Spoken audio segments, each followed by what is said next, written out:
नमस्कार, बहुत स्वागत है आपका। भगवान श्री कृष्ण को सबसे ज़्यादा प्रिय है ये पुष्प। और वैसे तो कई कथाओं में उल्लेख मिलता है कि भगवान श्री कृष्ण वैजयंती की माला धारण करते थे। तो इस माला के अपमान के कारण इंद्र से लक्ष्मी रूठ गई और देवराज इंद्र को दर दर भटकना पड़ा। वैजयंती फूल के विषय में ये भी कहा जाता है कि बहुत ही सौभाग्यशाली वृक्ष होता है। इनके बीजों की माला धारण करने से 9 के 9 ग्रह आपको अनुकूल फल देने लगते हैं और ग्रह दोषों से बचाव होता है। मंत्र साधना में भी इसकी माला का उपयोग करना बहुत ही ज़्यादा सिद्धि देने वाला और लाभप्रद माना जाता है। मान्यता है अगर पुष्य नक्षत्र में वैजयंती के बीजों की माला धारण करें तो आपके जीवन में कभी धन की कमी नहीं होती। तो वैजयंती के फूलों का बहुत ही सौभाग्यशाली वृक्ष में गिनती होता है और इसकी माला पहनने से सौभाग्य बढ़ता है। सोमवार शुक्रवार को आप या फिर पुष्य नक्षत्र में गंगा जल से या शुद्ध जल से धोकर धारण कर सकते हैं। अगर वैजयंती के बीजों की माला से भगवान विष्णु या सूर्यदेव की उपासना करें तो ग्रहों के दुष्प्रभाव से मुक्ति मिलती है, शनि के दोष समाप्त हो जाते हैं और इसको धारण करने से लक्ष्मी प्रसन्न रहती है। प्रतिदिन अगर आप इस माला से मंत्र जप करते हैं तो आत्मविश्वास बढ़ता है, धन प्राप्ति के मार्ग बनने लगते हैं, मान सम्मान बढ़ता है, मानसिक शांति मिलती है, हर कार्य में व्यक्ति सफलता पाता है। अगर पुष्य नक्षत्र में वैजयंती के बीजों की माला धारण करें तो ये सर्व मनोकामनाओं को पूर्ण भी करता है। वैजयंती माला से अगर आप ओम नमो भगवते वासुदेवाय मंत्र का जप अगर रोज सुबह कम से कम 108 बार जप करें तो यकीन मानिए शीघ्र विवाह भी होता है, धन की मुश्किलें दूर होती है, संतान की प्राप्ति होती है, जीवन की मुश्किलें दूर हो जाती है। वैजयंती माला के एक कथा आती है कि इंद्र ने अहंकारवश वैजयंती माला का अपमान कर दिया था। परिणाम स्वरूप महालक्ष्मी उनसे रूठ गई और उन्हें दर दर की ठोकरें खाना पड़ा। देवराज इंद्र अपने हाथी ऐरावत पर भ्रमण कर रहे थे और मार्ग में उनकी भेंट महर्षि दुर्वासा से हुई। उन्होंने इंद्र को अपने गले से पुष्पमाला उतार कर भेंट स्वरूप दे दी।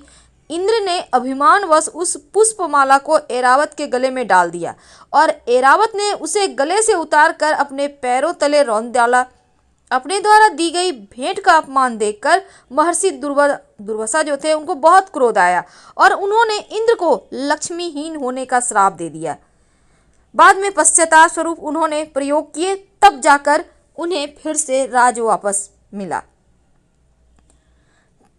तो वैजयंती माला के 5 रहस्य हैं। पहली बार राधा और उनकी सखियों के साथ रास लीला खेली थी, तब राधा ने उन्हें वैजयंती माला पहनाई थी।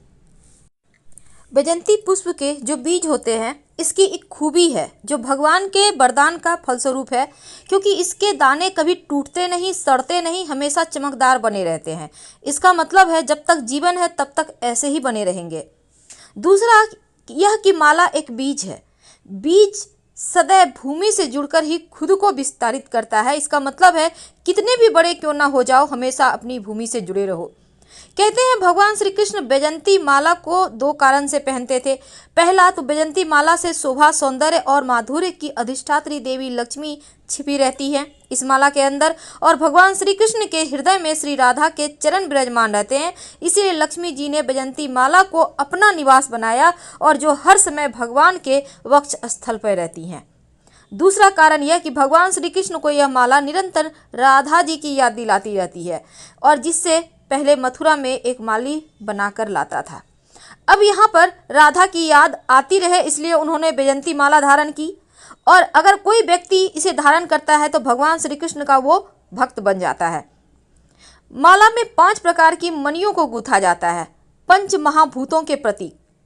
इनका नाम है इंद्र नीलमणि, पृथ्वी मोती यानी जल, पद्मरागिनी यानी अग्नि, पुष्पराग यानी वायु तत्व और वज्रमणि अर्थात हीरा आकाश। वैजयंती माला का महत्व एक ये भी है कि इस वैजयंती फूल का माला अति शुभ और पवित्र है, बहुत ही सौभाग्यशाली। इनकी माला पहनने से सौभाग्य भी बढ़ता है और माला को आप किसी भी दिन पहन सकते हैं। वैसे सोमवार और शुक्रवार हो तो अति उत्तम, तो सम्मान भी बढ़ेगा, शांति भी मिलेगी। अगर आप नियमित रूप से वैजयंती पुष्प भगवान श्री कृष्ण को अर्पित करते हैं तो जीवन में अन्न धन वस्त्र की कमी कभी नहीं होगी। दिन दूनी रात चौगुनी आप तरक्की करते जाएंगे।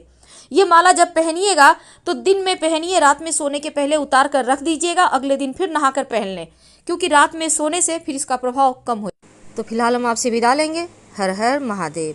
धन्यवाद।